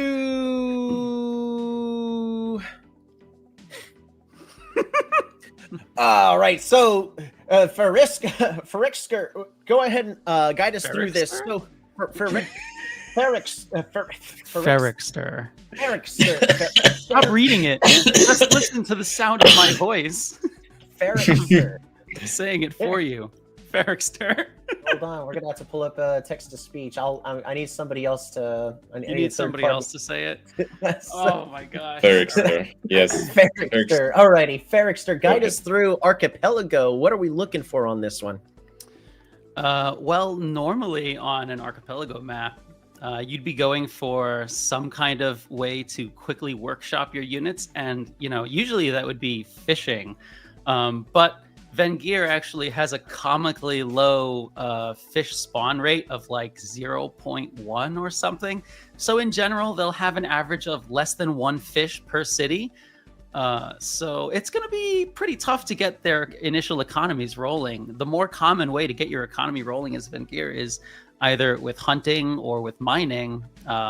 There's not really many animals though for this spawn, because there's so many tiles being taken up by water. So yeah, they're probably going to be kind of forced into going for a mining opening. And I guess it's really going to come down to whether they decide they want to go with a T0 warrior or a T0 swordsman. T0 warrior would be more of the economic opening, so I would anticipate that will be the move. It'd be a very big investment. Would you be considering any of these players thinking about starting off with a swordsman for an early rush? Because I'm expecting warriors coming out of, especially out of the brown Vengir. I mean, sword would only make sense because 2 swords, if they meet 1 sword in the middle of the map, then they can steal a base from them. It only takes 2 swords to take out 1 sword, assuming there's no defense bonus. So, you know, if he can steal a city, then the second sword would absolutely have paid for itself. If not, then you've really just hamstrung your own economy. And, you know, you'll be disadvantaged for the next couple of turns, barring some, like, you know, strong resource discrepancy, which isn't out of the question. Would you be looking for ruins, especially in the early game? Like, would you be passing up a village for a ruin because of how slow the economy is? Oh, would I pass on a village for a ruin? That would depend on the location. If it's a forward position, then I would definitely trend towards going for the village first. If it's more on the outskirts, then I think I would be okay taking the ruin initially, unless you need your unit to, you know, go off and continue expanding. Very situational. So we're going to see who's got the situational awareness to make those correct calls. So without further ado, let's draw our swords and figure out where these 2 players are going to be fighting for the match. Both of them starting off with warriors, huddling. Well, one of them's huddling them together, spreading out, and immediately able to find all of their suburbs. And unfortunately, nice finds for our white Vengir. Mining, and it's going to allow them to upgrade 2 of their bases to workshops. Economically speaking, for Vengir, that's actually pretty good. That's pretty good. That's not great at all for our Vengir player, though, because seeing as there's no land over here, turns out the last suburb village is going to be far in the back. That perhaps Astria is going to be able to find, but instead is only able to find a ruin.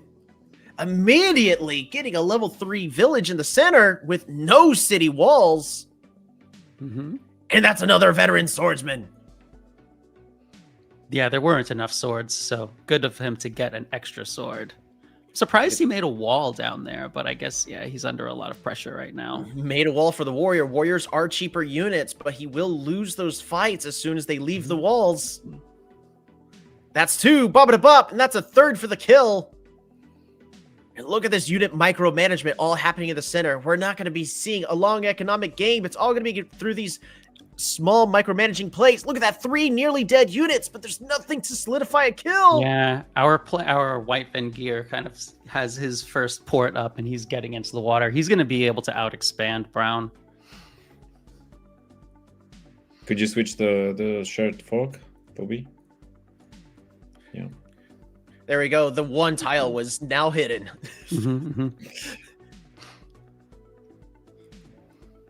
Okay, it's really rough getting climbing, getting archery, as archers are a good counter for dealing with swordsmen, unless they could build a bridge on either one of these 3 river tiles on this archipelago map. I mean, I don't think Vengir is going to be getting riding and roads anytime soon, so bridge is probably not going to be the play. I'm expecting Astrea to just take over the water with his naval superiority. I mean, he's got so many ports already, and it looks like he's going to get his first giant a lot earlier. Because right now, as Crocs, how do you make your first giant? 2 of the spaces have now been closed off, so bridge potential is going further and further away, but we're seeing the recent change. The forge being built on the forest, getting the very fast giant, allowing Astria to get not 1, but 2 giants. That's a lot of pressure that's going to be thrown at Croc's direction. Really interesting that Crocs opted to go for archery here. I mean, I guess it's going to do a decent job of pressuring there, but yeah, just that 1 juggernaut porting. Can he even push that swordsman off? Looks like we're gonna see it. Barely has it. Those archers are trying to ping that Juggernaut down. However, that Juggernaut, wherever it goes, that's a kill. And that is so much pressure being applied onto the central city of Disnana. The names on this game sometimes, they're so fun to be calling out. All right, looks like Crocs is finally able to pick up that second suburb city that is all the way in the eastern side, starting to level it up, trying to get another giant. And there we go, getting that giant out. And at this point, that's Babadabop 1, Babadabop 2 with a ping, Babadabop 3 with a siege. The veteran swordsman scoring another siege on the city of Nana. What am I looking at here? Like 7 cities to 3? 7 cities to 4? 7 cities to 4. Croc sees that this isn't going to work. And despite this not being the final game of the group stage, has to throw in the towel versus Astria. Okay, I was looking at this for the last 2 turns, and I'm like, how is Croc supposed to win this game? And I think Croc's also probably came to the same conclusion of, that's the neat part. I'm not. You don't. Oh, no. Yeah. Alrighty, so where do you think this went wrong? Because this is only a 16-turn game, so this is definitely a lot more about that micromanagement. Well, Crocs definitely could have spawned better, that's for sure. Spawning skill issue, okay. Yeah. Outside of that, let me see. Trying to identify what he could have done differently. So I will immediately after he encountered his opponent early on, and kind of saw the shape of the water and where everything was, and just even knowing that it's archipelago, I feel like he could have maybe cut units a little bit earlier and tried to go for more of like a faster transition into navy. The thing is that most of the other available villages are actually still on Estrella's side, so. Even seeing how surrounded by water he was, and knowing that it's archipelago and that you're gonna need fishing anyway, getting into the water faster, I think would have helped him. Ultimately, I don't know if it would have changed anything because Estrella was also very fast into the water, but learning how to spawn better would have been. Estrella commented he learned how to spawn better by the finals. Don't worry. Oh, I'm glad. I'm glad. One of the most important things of being a professional gamer is being able to learn from your mistakes. So he definitely botched spawning well in this game. So it warms my heart to know that he got better at that. So last thing I do want to point out is reading the map at this point, understanding about the suburbs, that we have 3 potential spots for the last village to be spawning. We have one here more in the center, but this is a warrior, not a swordsman. If he encounters the other warrior or the other swordsman, there's not much he's going to be able to do to get this village. I would have found it a lot safer for him to take the gamble and head backwards for this back city. Couldn't it also have been like, north of that warrior, or well, because at this point, here's where the last suburb would be in order to be connected to the capital right over here. So this is the only other tile. If there was one, if it was located on this tile or this tile here, at that point, if his opponent did spawn in the northern corner, he's already way closer to that spot anyways. Yeah, but I mean, you couldn't have known as Crocs where the opponent was going to spawn. So I think, if the opponent has spawned in the west, going north here would have been the much more correct move. And if the opponent had spawned in the south, then also north here would have been the much more correct move. Only if the opponent spawns in the north is going north here not really great. But even in that case, I would probably still go north, because you have more potential tiles for a village. And let's be honest, if you go north and you don't find the village and it is to the other side, you're dead anyway. So you might as well go north. Would you have continued to go forward with the warrior in this instance, or try to find your suburb? I mean, unless he needed that meeting to boost his economy or something. But yeah, I would back up right there. I would not have gone forward to meet the sword just to say hello. And would securing this second suburb change the situation for Crocs, or? It couldn't have hurt. I mean, if that last suburb of his could be connected by water, then it's like not terrible. And like he can connect those two cities, but he can't connect his second city even without having gotten like his fourth one down in the south. So it was a very difficult setup just from the terrain gen for Crocs. Like after Estrella picked up that city nearest to him. Yeah, because this central city was actually cutting out the Crocs city from the capital. Yeah. Yeah. Like I think that his idea at this point when he does move forward is that maybe he's trying to like pincer these two things. But like, yeah, Estrella just needed to play defensive at that point. And even getting this veteran swordsman added to his army of swords already, it just wasn't enough to break through. I don't know that some of the initial micro was ideal from Croc's perspective either. I think me personally, I think losing 3 turns, just trying to get that little bit of extra vision, because at this point on that turn 5, it looks like or at least on this turn 4, he's gambling that this is the warrior, not the swordsman. And that's a really big gamble to be taking right here. We already did a 50-50 gamble heading to the. It wouldn't have mattered even if that was a warrior. The warrior just moves 1 west, and he makes a sword on that city, and that already shuts down the aggression. Yeah, I think the fact that he lost 3 turns, that's also 3 turns of archers that he could have had to deal with that giant. Yeah. We can just go to the next game. We don't have to pretend. We don't have to do this. Let's jump to the next game. Yeah. Yeah, just spawn better next time, Crocs. Alrighty, let's get that. Alright. We're gonna start off with that shared fog turned on. So right over here, we are gonna be having their colors are completely identical. Yeah. Yo, look at those. Lo and behold, mines. In the finals, the rematch.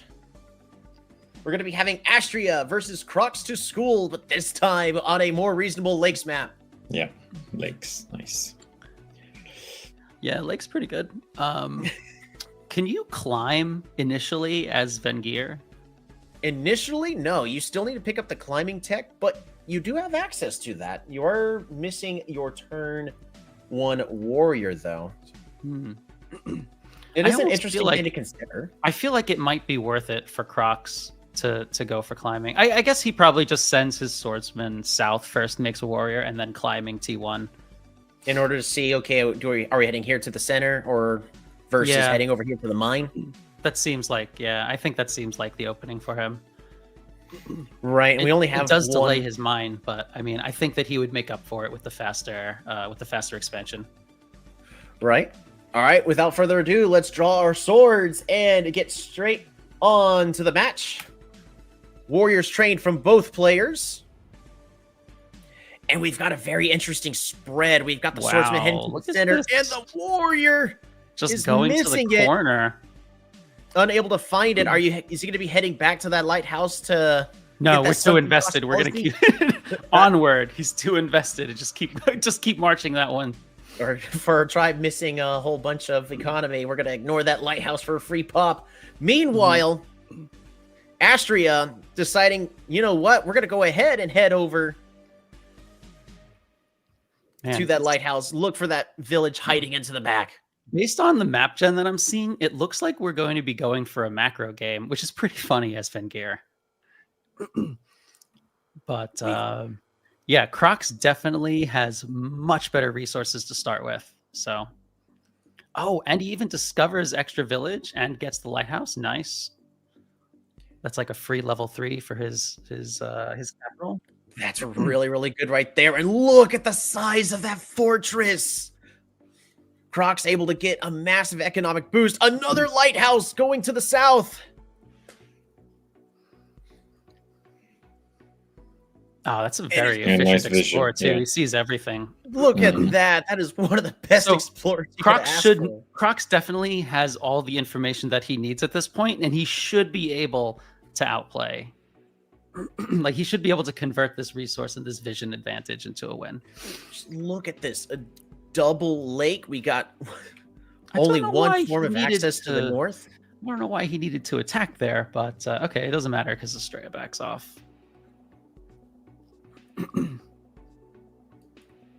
We're to get that explorer onto the south. What's Estrella going to be finding? A ruin. The warrior. The mountains. Finds the capital. Yep, we see everything too. Division.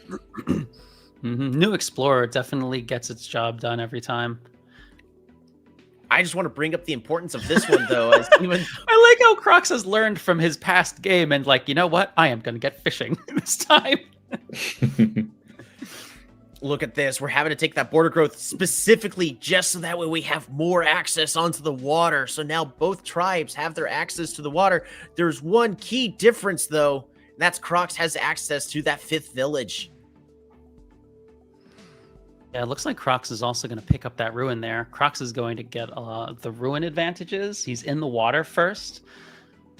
Estrella's giant might help him take control of the northern lake. The northern lake is looking very important in this game, a lot like in some of the past lakes games that we've seen, because there's no way that they're going to be able to make any kind of progress over land through that tiny choke right in the middle. All right, that's a siege. Crocs gets the siege onto the city of Desar in the south. Yep. Crocs coming in with a surprise.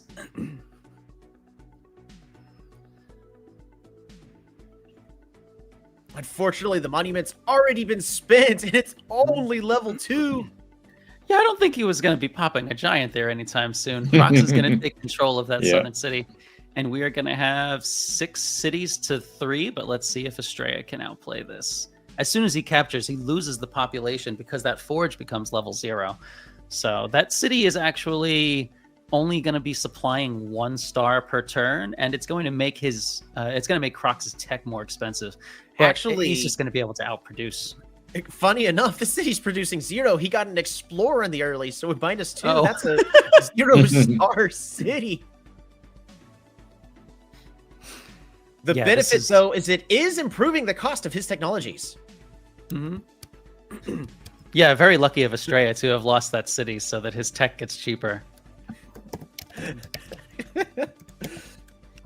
Look at this scout, specifically trying to get that vision. Able to see. We got those giants heading straight for a defense. We already have Crocs applying extra pressure to the front city with another giant, a veteran swordsman, the warrior, the juggernaut, the siege. Oh, man. Yeah, there's a lot of stuff coming in on Estrella here. I think he still can probably pop. Yeah, he can make a giant there to unsiege, but he doesn't have enough stuff to, like, get a vanish done or anything. Fortunately, no Houdini's going to be happening there, but does get a veteran boosted rider play in order to bop that giant down. And once again, going in for another siege, this time on the capital. The giant that was just spawned already down to 12 health. That's 1. Bop-a-da-bop. That's 2. Bop-a-da-bop. That's 3. Bop-a-da-bop. It's at 3. Not enough. That's not enough. The capital is captured. That is an actual legitimate capital capture. And that's the game for Crocs. Wow, an actual capture of the capital. That is actually the technical win condition for a game of Polytopia, is to capture all of the opponent's capitals.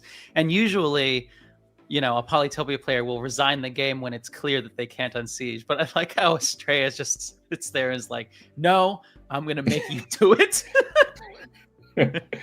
Yeah. You have to click that 2 extra clicks. I am not going to click 2 more times. You are required to do so.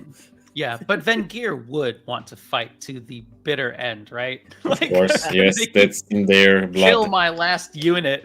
Yeah. So, unfortunately, this map just looks really, really difficult for Astria from the get-go. We had less resources, less villages. It was harder access onto both lakes. Mm-hmm. Yeah, I feel like Estrella had a chance, like, economically, just because he has so many trees. Like, after he border growth, maybe if he had had enough time to, like, go into markets. But I think just the early pressure of losing his southern city that was very exposed to the water, I think that kind of sealed it after that city was taken away. Yeah, it's very amazing to see the double giant play right there. And the response to all that, of course, he's going to be rushing out. Yeah. He rushes out his own giant. He's going to get it like early on this turn. I think this was still the correct plays that were technically done here, which is rushing out his own giant, doing with the border growth.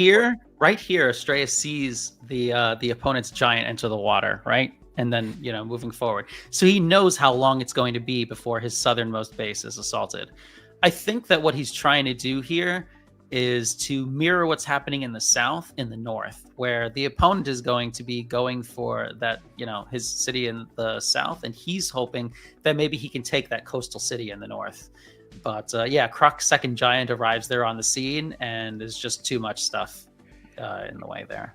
Yeah, just way too much stuff. I think every play was the right play. The only thing we could do is just hypotheticals. What about a road through the center? Nah, not quite possible. Look at this giant immediately applying defense. Look at all these units onto the water. I think it was just too much resources from the opponents, and this may have been one of the few unwinnable games. I really can't see much of a way Astria could have played this better.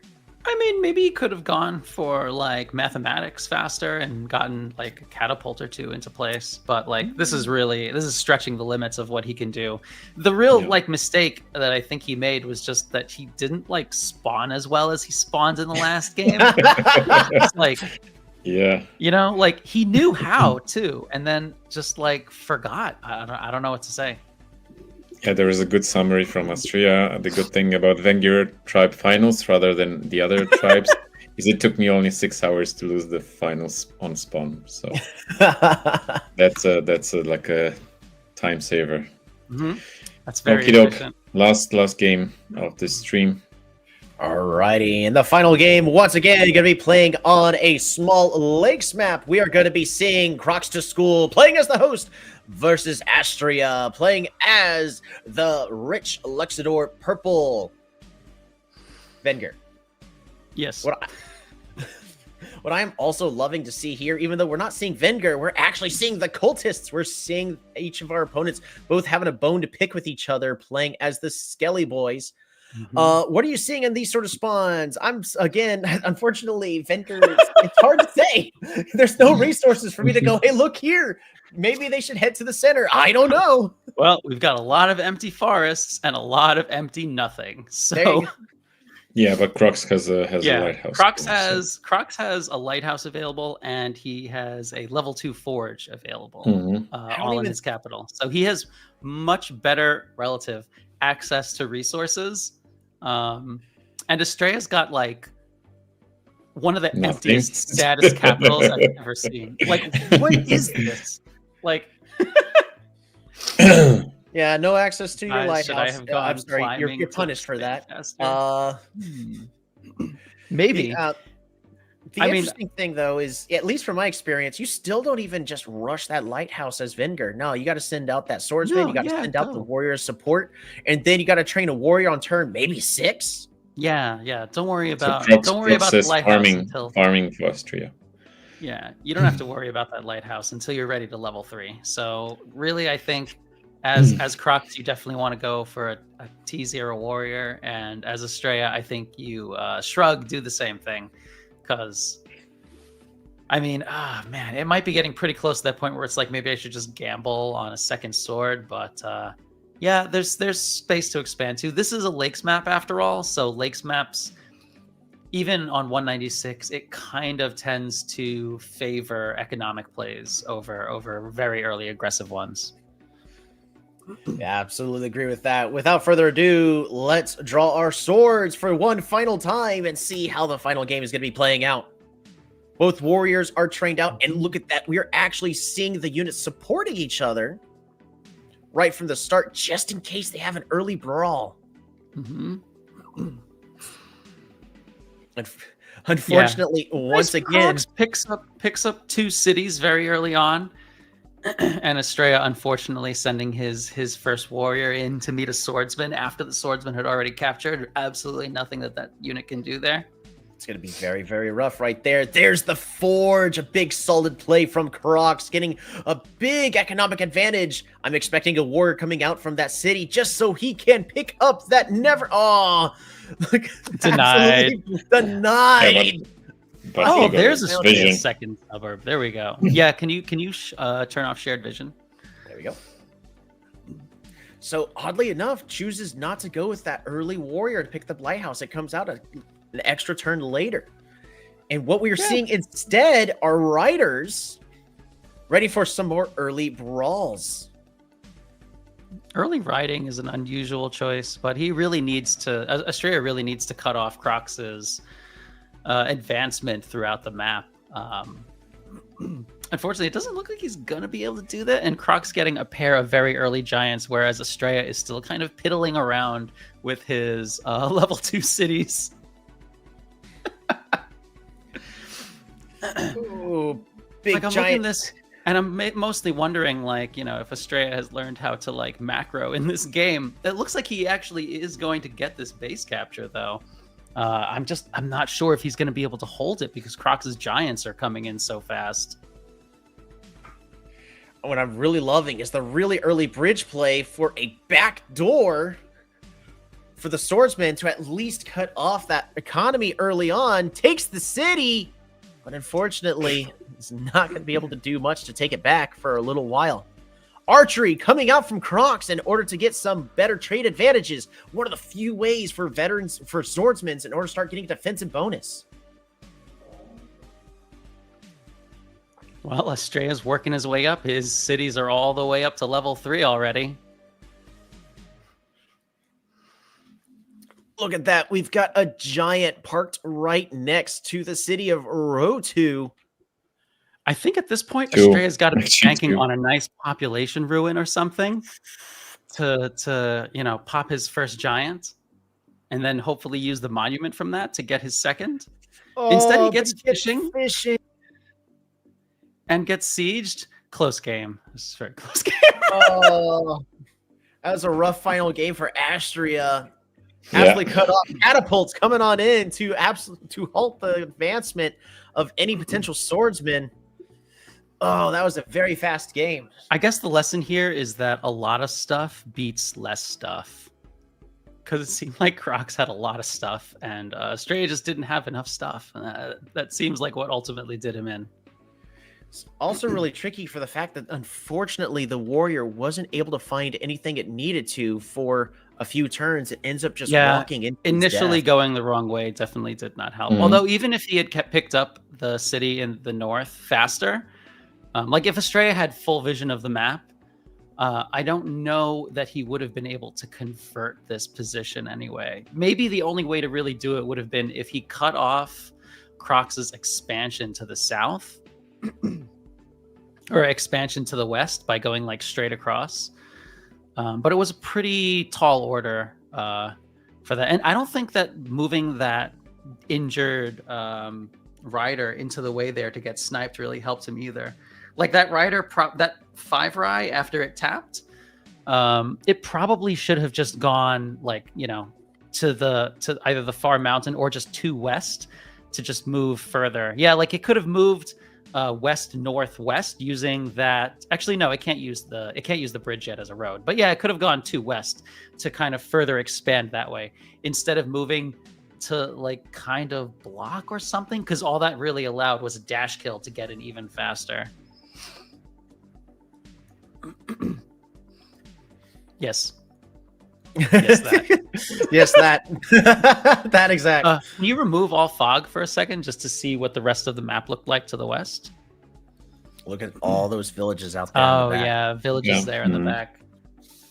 Yeah, at Yeah. minimum, I think Estrella would have had to find a way to cut off control of that one village. If he was able to take that village, then I think he would have been able to hold it. I think if because there is even the potential play of once he gets the rider here in the back, of course he would have been able to move it over here or heal it up and then find this village here. It wouldn't have changed too much because of how far behind he was economically. Because look at this point, we got 2 giants walking straight at the doorstep. We have these mountains beautifully placed in order to allow these 2 level 2 forges, which at this point provides 4 population each. Yeah, it was a tough spawn for Australia for sure. Unfortunately, Like, Australia he would have had to play. Mountain He would have had to be lucky to find the play of like moving straight across the map, and additionally, it would have had to been done like perfectly. So it was pretty rough. Yep. So I think he did pretty well. Even I think we're still going to say we're going to call him out. Chat. He's saying, like, to be honest, there was at least something I could have done this game with full map vision using fog hacks. Like, yeah. You know, I'm glad I'm able to find that play for you so that you can feel at ease knowing that you misplayed and that the game didn't just screw you. I do at least want to say I don't think he really played too much. I think the only big misplay that happened was the play was pretty good. That change? Throwing that rider away didn't help. I don't think that ultimately would have allowed him to keep that city though, right? Because let's see, if he moves that rider, he can't afford to make anything other than a warrior at that point.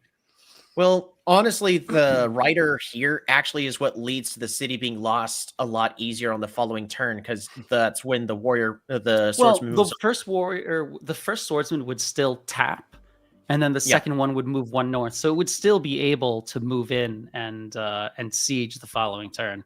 Yeah.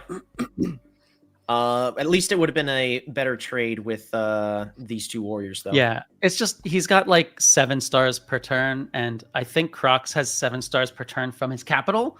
So it's just, production capacity is a little bit lopsided there. He does. Yeah. So Austria also says the other mistake was the rider movement on turn 7. Can we see that? So let's go ahead and take a look at that rider movement on turn 7. So right over here, rider was just recently trained, and he moves it to the north. Yeah. That is weird. Yeah. I don't think there's too much that could have been done differently. It would have been better for it to be supporting the fight. Yeah, moving it to the west. But moving it to the west or not even moving it off of the city would have been okay. If he had moved it to the west, he'd still have to make 2 roads for it to reach the far city, though. Which I want to say, it's very tough positionally. He would have to have made those either way, or the rider could have moved to west instead of having moved the swordsman that way. But that also just does not really help. So Austria says I moved it to go to the village, but I could have went to kill the warrior on the village. Yeah. No, that I understand why the rider moved, but I think it would have been better because we already saw how much fighting was going on. I agree with Austria. What did he wait a second. Go back to the start of turn 7. Let me just look at that really quick. So, okay. I think that moving the swordsman there is fine. And honestly, I think the rider maybe didn't need to move at all. I don't think it needed to move at all. Because the next turn, if the rider had stayed on that city, then he would have been able to, with this road and this bridge. No, he can't reach it with the rider anyway. There was no way that the rider could have tapped to reach that early. Yeah. So that's he would have had to have known. Here, I mean, let's just watch the opponent's movements. Could he have seen that his opponent was on that village over there? I don't think so. Oh, okay. So 1 space here. 1. Yeah, I mean, this one is out of range over there. Mm-hmm. So instead of the bridge, he could have. All right, you know what? Yeah, this actually could have been stolen. So where his swordsman was. If the rider was on the city, then he could have made a road west of the city, and then under his swordsman, moved the rider over to move first, which would have been able to reveal and tap, and then the swordsman could have gone and gone for a siege. But he would have to have been score counting, and then also have guessed correctly that it moved north as opposed to west. That's also a gamble, assuming that the village is here and not on this tile here. So Yeah. I don't know. I don't know if gambling 6 stars for something like that is the correct play. I mean, he makes a bridge and moves the swordsman 1 west. So, like, you know, he was clearly ready to roll those dice. Like he makes a blind bridge to try to walk around his opponent. So you can tell from this play that Estrella knows that, you know, his win con is pretty much cutting off expansion to the west area. But just, yeah, he's not able to close that, I guess. What does he do here? He moves his rider after this to like the city's west tile. Oh, just on the village. So that way he puts it onto the village that we were saying it didn't need to be removed from in the first place. So. Overall, it's an interest. I feel like it's still it's a calculated gamble. Yeah. Oh no, I'm pretty sure that, like, you know, given the giant that shows up here on T9, I think Estrella was probably I don't think it was taking the city would have. It was a necessary but probably not sufficient condition to get Estrella to the win. So he would have had to take that city, and on top of that, some other things would have had to go right. Like maybe his ruins could have been stars instead of whatever they were, or like he was going to have to get some amount of luck in order to get something up that could defend against those early giants. But having invested so heavily into riders and roads early on, yeah, it wasn't going to end up being that. Maybe if he had gone for like hunting and archery instead of rider roads, then like potentially that would have given him enough capacity to get, like, you know, to steal that city and then also defend. So I don't know. That, you know, it's reaching on trying to tell him, yeah, you should have gotten this tech because you should have anticipated that your opponent would have had way better stuff than you, and that you would have had to out-expand them and also out-tech someone making twice as much. But yeah, he would have needed crazy amounts of efficiency. So yeah, it was a tough spawn for Estrella. Yep. So I think with that, I mean, it's a lot of analysis we could do on just those early game contacts and contact and potential score count, potential of like counting where your opponent is. Gato, do you got anything else for us? Yes, I have Crocs. Oh, so let's sweet. ask him. Hello. Hi, Crocs. How are you today? I'm pretty good. I've been playtesting some Vengir and losing a lot to other tribes. So. Okay, good to have you here. So tell us about the whole qualifier, not just the final that we saw just a minute ago. How did it go? Did you have any like tough games before the final, which went pretty smoothly for you? Well, here's the thing. On the group stage, I did manage to, I think, win 6 games, which put me in first place. I don't think that really matters. But I played 6 out of my 8 games when were on Archipelago. I think I won 5 of them, and I think that's the reason I managed to like get so high, because I had been playtesting a lot of Archipelago with Gorton and Bara, which who were teaching me the game, especially shout out to them. Yeah, so I think teachers. that's one of the reasons I managed to like get so high, and I kind of got gifted the game on the finals. I think surely you outplayed at least a little. I think I had some pretty interesting Archipelago games though. I had 2 spawn losses, which I somehow managed to turn around. That was pretty fun. It was exciting. And other than that, I played 2 lake games.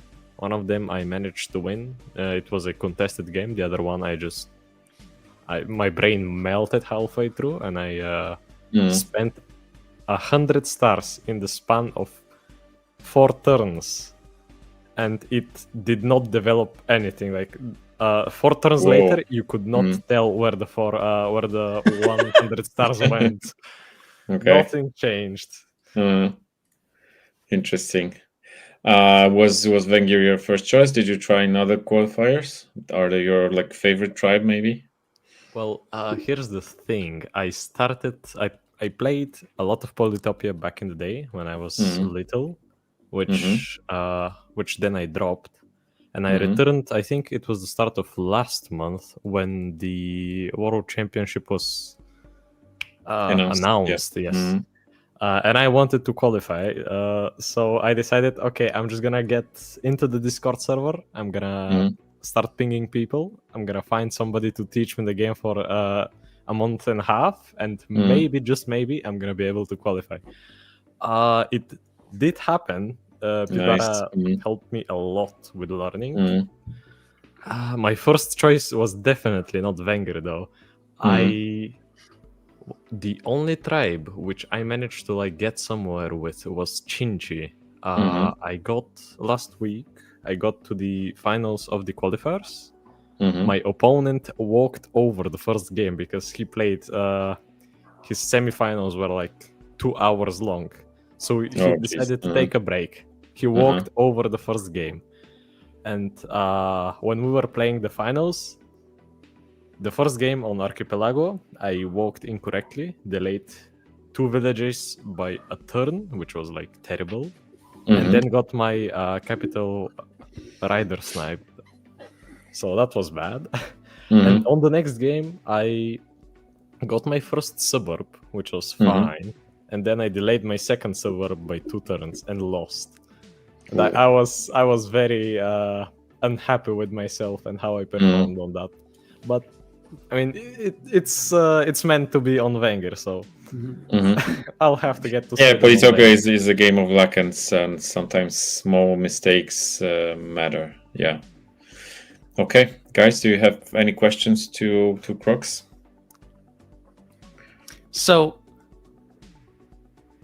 given what you've just said about facing off against other tribes, what do you think like betting odds should be on you making it to Sweden, making it through the tribe finals? Oof, that's a difficult question. I think it's like 2%.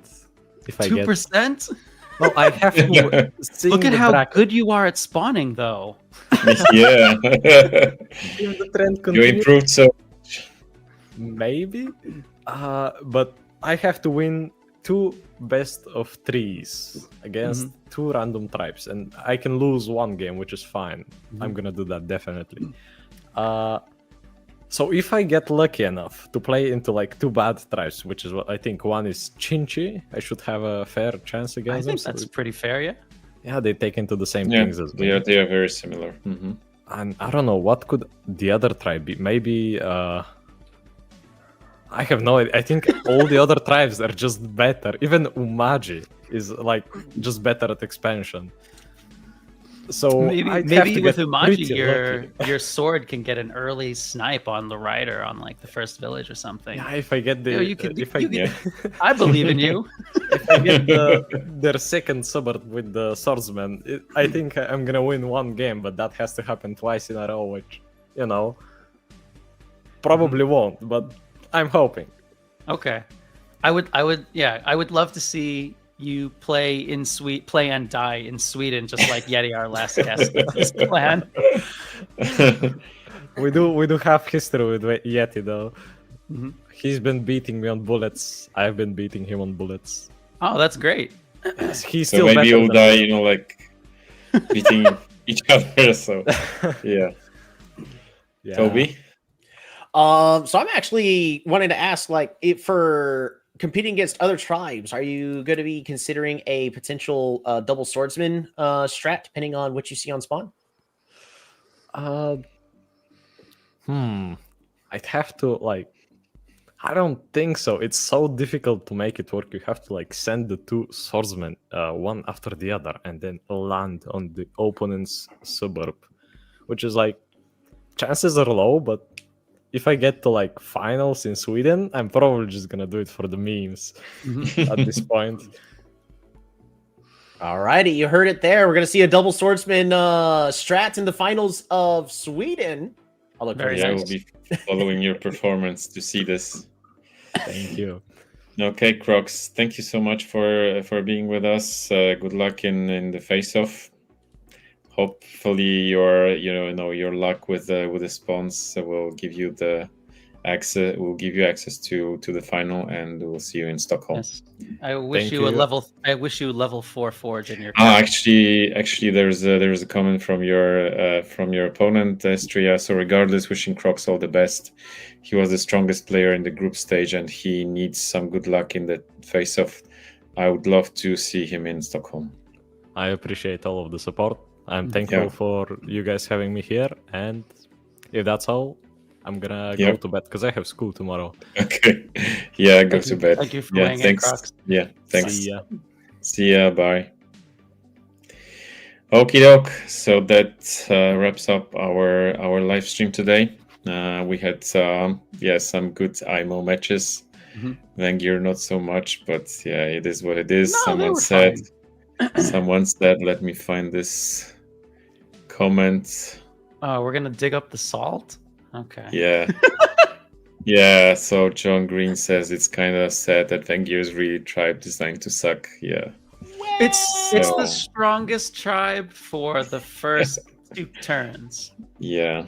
And after that, it kind of falls off. So it's pretty good on like very, very tiny Pangea maps. It's got its uses. And they did a good job of rebalancing it to make it much better than it used to be, because as much as Vengir might be a little bit disadvantaged in this format of like 196 Lakes and 196 Archie, it's not as disadvantaged as it used to be. So I think it has more potential than it did before, and it would be pretty exciting if it managed to make an appearance in Sweden. Yep. Okie doke. So thank you guys for being here with me today.